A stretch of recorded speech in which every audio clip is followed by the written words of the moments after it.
अभी अभी सुने के मिलल हा कि इ कलयुग में यूपी राज्य देवरिया जिला में एगो बहुत ही आश्चर्यजनक घटना घटल है। घटना ई रहे कि एगो माँ के गर्भ से एगो नाग के जन्म भइला। सोची के बात बा कि नाग से नाग के जन्म हो सकता, बाकी एगो इंसान से नाग के जन्म भइल। इ कलयुग के का कहल जाओ। कलयुग के प्रथम चरण बा, फिर भी ऐसन घटना घटल। त सतयुग के घटना में ई अगर हो जाता कि विषधारी बच्चा अगर माँ के कोख से जन्म लेता तो कोनो आश्चर्यजनक घटना नहीं।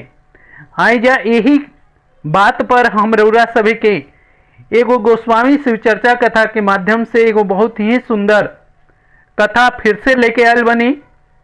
कथा शुरू से अंत तक सुनम जा, तबे रउरा सभी के एक कहानी के विशेष बात पता लगी। और अगर कहानी अच्छा लगी तो चैनल के भगवान शिवजी के नाम पर सब्सक्राइब अवश्य करम जा। आई जा कथा में चलल जाओ। कथा ऐसे बा कि उज्जैनी नगरी में एगो राजा रहन। वो राजा बहुत ही चक्रवर्ती सम्राट रहन और न्याय प्रिय रहन। अपन प्रजा से कभी भी अन्याय न कैले। और देखी जे केहू बढ़िया काम करेला, भगवान पता ना उनका संगे तरह तरह के खेल काहे खेले लें।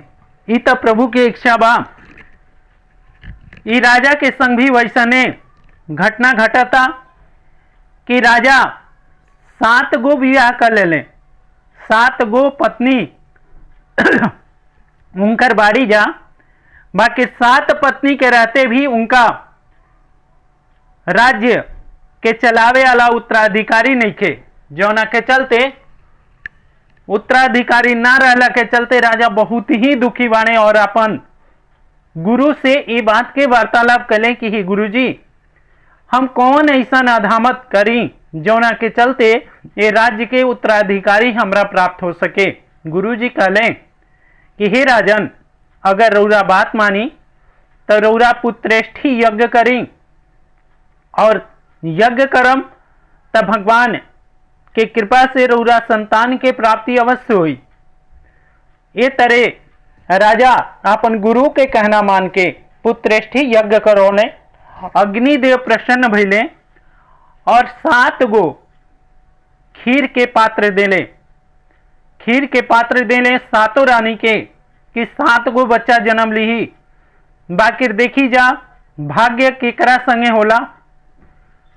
6 गो रानी उ जौन खीर के पात्र रहे ओकरा के ई समझ के फेंक देली जा कि अग्निदेव से हमनी के पुत्र के प्राप्ति ना चाही।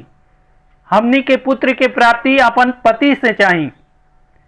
और 7वां जौन सबसे छोटी रानी रही, वो रानी भगवान के आशीर्वाद समझ के और अपन पति के उत्तराधिकारी देवे खातिर वो खीर के पान कैली। और खीर से एगो गर्भ में उनका बच्चा के पदिभार भइल, यानी कि उनका गर्भ में बच्चा आ गई। और जब बच्चा होखे वाला रहे तब 6 रानी मिलके उ का काम कैली जा कि हमनी के निर्वंशी हो जाइन जा तो राजा हमनी के मान आदर ना करिए। जौना के चलते 6 रानी मिलके उस 7वां रानी के जहर पिला देली जा। जहर पिला देली जा, जौना के चलते भगवान के कृपा हो गई। और वो कृपा का कहल जाओ और अभिशाप का कहल जाओ, वो जौन छोट रानी रही, भगवान के प्रदोष काल, शिवरात्रि और उनका त्रयोदशी व्रत, जितना भी सोमवारी व्रत रहे, सब व्रत भगवान शिव के करत रही। जौना के प्रताप से विष पी लेला पर भी वो बच्चा के जन्म भइल, वो बच्चा मरल ना। और वो बच्चा में एके अवगुण बस गई कि वो बच्चा विष से तो नीला पड़ गई। और बस जब देखा तब वो रोते रहत रहे। अतना रोए कि पूरा राज्य ओकरा से तबाह हो गए रहे। राज्य महल के कोनो भी कर्मचारी बच्चे के पीछे लागत रहा सा, केहू चुप करावे, केहू खिलौना ले आके दे, केहू कुछ करे, केहू कुछ करे, बाकी फिर भी वो बच्चा चुप ना होके। ये बात से राजा बड़ा दुखी रहन। कई कई बार आपन मंत्री सबसे मंत्रणा भी कैले, आपन वैद्य से भी एक बात पर चर्चा कैले, बाकी वैद्य कहले कि देखी महाराज, हम एमे कुछ ना कर सकतनी, काहे कि इनका पेट में विष बुरी तरह फैल चुकल बा और विष के चलते ये बच्चा के पेट में दर्द होता, जौना के चलते ये हरदम रोवत रहता।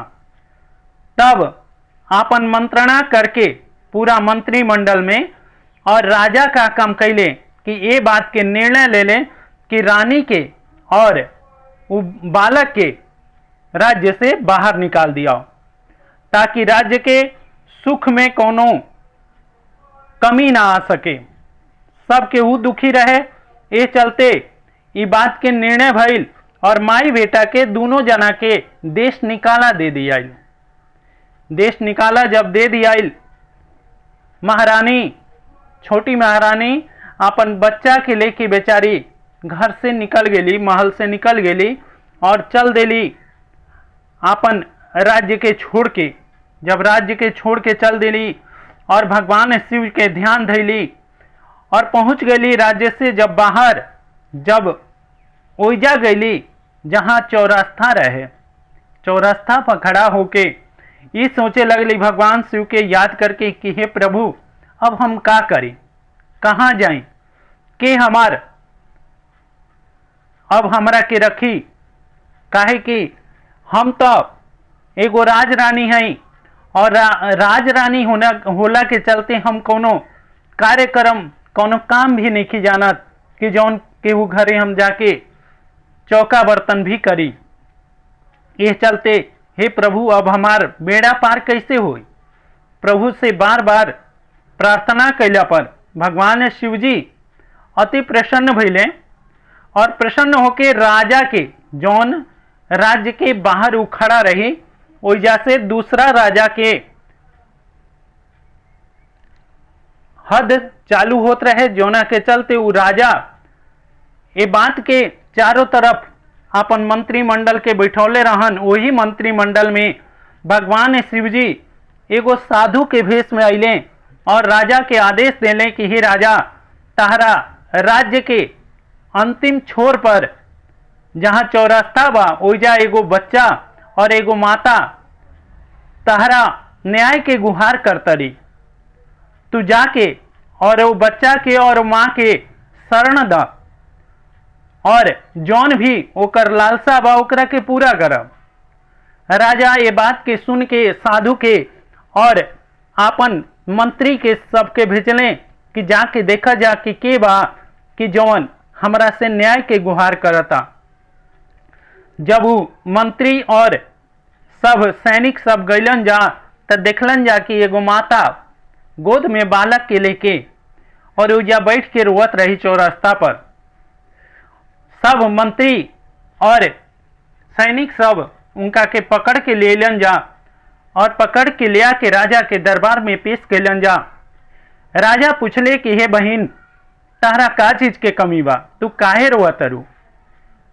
वो कहली कि हे राजन, हम का करी, हमार बहुत ही दुखड़ा सुने लायक नहीं थे और हम नहीं जानत कि केहू हमरा के शरण भी दे सकता। वो कहले कि अगर हम तारा के बहिन मान लेनी तो तारा अपन भाई से कोनो बात के छिपाव ना रखे के चाही। हे बहिन, हम तारा के ई वचन देतनी कि हम तहार रक्षा अवश्य करब, जहां तक संभव हो सकी हम तहार पालन पोषण भी करब, तहार बच्चा से लेके तहरो। तब वो कहली कि हे भाई, अगर तू सचमुच ही वचन निभाइबा तब हम तहरा राज्य में रहल चाहतनी, काहे कि हमार पति हमरा के निकाल देले बने और ये बच्चा के पालन पोषण भी हम तहरा राज्य में रह के कल चाहतनी। राजा कहले कि एमे कौन बात बा। और राजा आपन जौन शिवालय रहे वही शिवालय में वो औरत के यानी कि रानी के और उनकर बच्चा सहित वो जा रहे के व्यवस्था बना देले। और वो जाके पुजेरी के कहले कि हे पुजेरी, जितना भी धन खर्चा होके चाहे कुछ भी होके तू इनकर पालन पोषण सब चीज कर। और ये तरह पुजेरी के परिवार वो रानी के देखभाल करे लागल। समय आवल गईल, बाकी रू बच्चा फिर भी स्वस्थ ना भइल। बच्चा विष के मारे रोज रोए। और ये तरह करके सावनी सोमवार प्रारंभ हो गई। रानी अपन सावनी सोमवार करल प्रारंभ भी कर दिली। पहिलका सोमवार कैली, दूसरका सोमवार कैली, तीसरका कैली और चौथका के दिना जब उद्यापन के दिन आयल, भगवान शिव के अभिषेक कैली। जितना भी पुजेरी जैसन जैसन पूजा करौले सब पूजा के कैली। जब पूजा कर लेली और आपन व्रत के तोड़ के और अन्न ग्रहण करे लगली, तब तक बच्चा रोवत रोवत मृत्यु के प्राप्त हो गई। ये बात के सुन के रानी के पैरों तले जमीन खिसक गई। पुजेरी बेचारू रोए लगले, सब केहू पूरा परिवार रोए लगल। और राजा के भीरी खबर गई। राजा भी अइले पूरा परिवार के संगे। सब केहू बड़ा दुखी भइल और दुखी होके रानी के सब केहू समझावे लागल कि विधाता की यह मर्जी रहे। वो कहले कि हे भाई, अब बताव कि अब हम केकरा सहारे जीही, के हमरा के अब आसरा दी, काहे कि यह बालक हमार आसरा रहे। हम एकरे के अपन सर्वस्व निछावर करके एकरे ऊपर और भगवान शिव के वरदाने समझ के हम एकरा के पालत रही, और आज इहो मृत्यु के प्राप्त हो गई। अब बतावा कि हम का करी। राजा और पुजेरी सब जना समझौलन जा। समझौला के बाद में ओकर दाह संस्कार करे खातिर शमशान घाट में ले गलन जा। जब शमशान घाट में ले गलन जा तो ओइजा एगो औघड़ बाबा रहन। औघड़ बाबा ओइजा सब कोलाहल के सुनत रहन, काहे कि रानी खुद अपन आंचल में समेट के वो बच्चा के ले गई और ओइजा बैठ के रोवत रही। राजा, राजा के सैनिक, राजा के मंत्री, पुजेरी सब के ओइजा रहे। ऊ औघड़ बाबा अइले, कहले कि हे बेटी, तू काहे रोवत रू। रानी कहली कि हे ब्राह्मण देवता, रौरा जे भी हैं, रौरा तो भगवान शिव के ही भेषधारी बानी, काहे कि रौरा औघड़ बाबा हैं।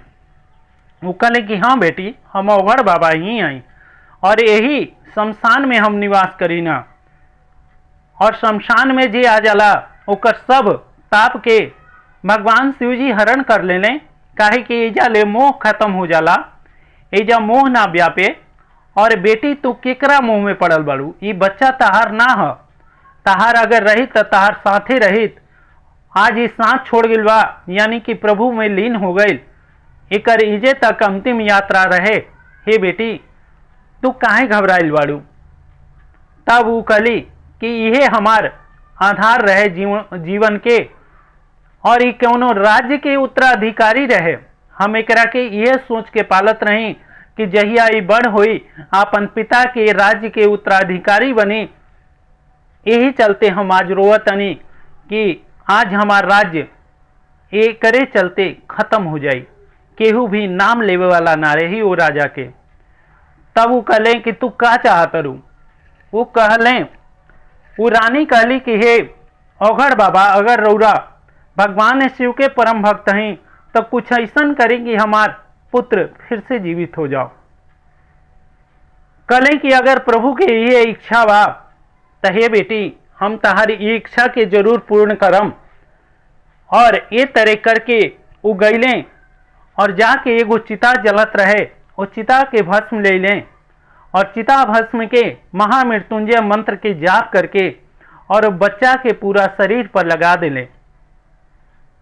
थोड़ा देर बाद भगवान के चमत्कार कहीं, प्रभु के, शिव गुरु के कृपा कहीं, वो बच्चा खेले लागल और जौन बच्चा आज तक रोए के सिवा कुछ भी ना कैले रहे, वो बच्चा भगवान शिव जी की कृपा से पूरा स्वस्थ हो गई। ओकर जो नीलापन रहे विष से वो भी खत्म हो गई और भस्म के ऐसा महिमा भइल कि ओकर पूरा शरीर स्वस्थ हो गई और वो बच्चा खेले लागल। रानी के औघड़ बाबा कहले कि ही बेटी, ला तार बच्चा स्वस्थ हो गई और आज से भगवान शिव के कृपा एकरा ऊपर बरसी और कौनो दिशा में जाई, विजय एकरा संगे संगे चली। और ये तरह करके उजा ले सब केहू वो बच्चा के बड़ा धूमधाम से लेके और राज्य में पहुंचल। जौन राजा रहन, जौन रानी के आपन बहिन बनौले रहन, ऊ का काम कैले कि मंत्री के भेजले रानी के ससुराल यानी कि राजा लगे भेजले और राजा के कहवैले कि हम अपन बहिन के विवाह हे राजन तारा संगे फिर से कल चाहतनी और उत्तराधिकारी अब स्वस्थ हो गई और ओकरा सहिते हम रौरा लगे भेजल चाहतनी। राजा ई बात के जब सुनले तो बहुत ही खुश भइले और बड़ा बाजा गाजा से राजा बारात लेके ओ राजा के घरे गईले जौन राजा आपन उनका के रानी के बहिन बनौले रहन और उजा जाके विवाह से फिर विधि सब संपन्न भइल और वो अपन बच्चा के लेके, उत्तराधिकारी के लेके अपना राज्य में अइले और वो राजा के बेटा बाद में जब युवा अवस्था के भइल तो करा के युवराज पद दे के सातों रानी के लेके और बाणप्रस्थ के तरफ पधार लें और ये तरीक करके जब समय आयल तब भगवान शिव के कृपा उनका ऊपर बरसल और सातों रानी, राजा और उनकर पुत्र सब जना भगवान शिव के लोक में पहुंच गए जा। ई कथा रौरा सभी के कैसन लागल, रौरा सभी कमेंट बॉक्स में हर हर महादेव लिख के जरूर बताएं और भगवान शिव जी से फिर से कहतनी कि रौरा सभी भगवान शिव से अगर प्रेम करतन जा तो ऐसन के कथा अगर सुनल चाहतन जा तब हम ऐसन के कथा लेके आए, बाकी चैनल के सब्सक्राइब करम जा तब। हर हर महादेव, जय शिव गुरु, जय गणपति भगवान।